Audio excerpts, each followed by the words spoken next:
Ladies and gentlemen, our next speaker is athletic, kind, and always finds a way to cheer her friend. Presenting to us on why kids shouldn't have cell phones, Alise Estrada.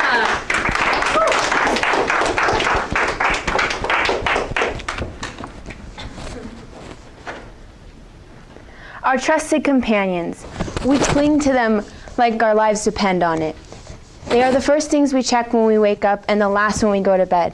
They never leave our sides. This common addiction will be the next generation's destruction.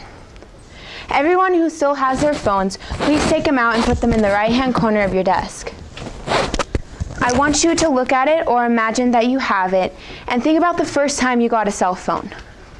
Raise your hand if you got your first cell phone by the age of 14. Now raise your hand if you got your first cell phone before the age of 11. According to an article done by Melanie B. Curtin on Inc.com, the average age a child gets their first phone is at 10 years old.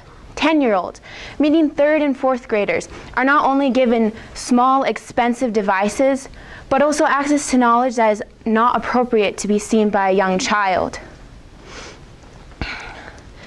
This 2016 survey of 17,000 kids written by the U.S. Department of Health and Human Services found that 13% of children had a major depressive episode, compared to 8% who were surveyed in 2010.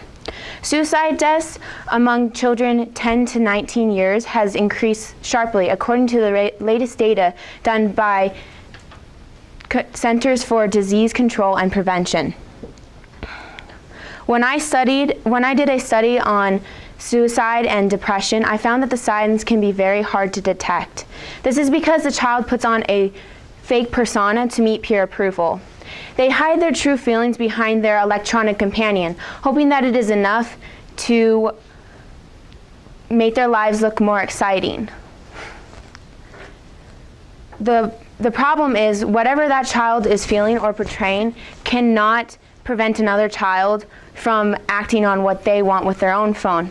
They can attack another child without using their phone, without directly intervening with them. I forget.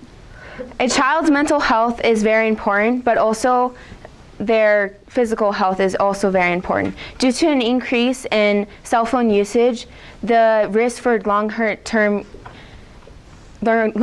problems has increased as they grow.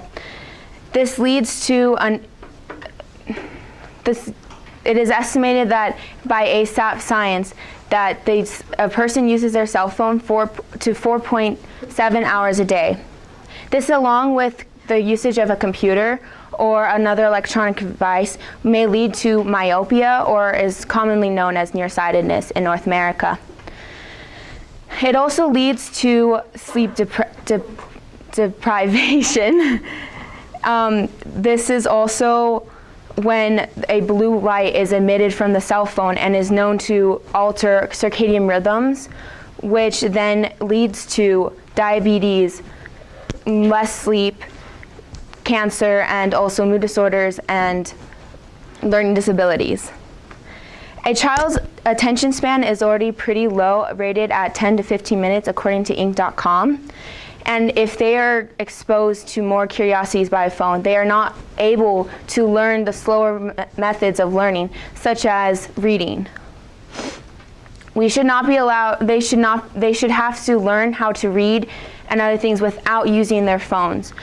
An adolescent should be not allowed to have a phone until they are at an age of maturity. One of the most intelligent minds, or the most intelligent minds in technological history, Bill Gates, did not let his child have a phone until they were at an age in high school. This is because he said that they were not allowed to have one until they were responsible enough to not neglect the other aspects in life. Children need physical exercise, mental stability, and human companionship. There's a reason it's called a cell phone. Don't let the next generation become a prisoner to it. Yeah, I messed up so much.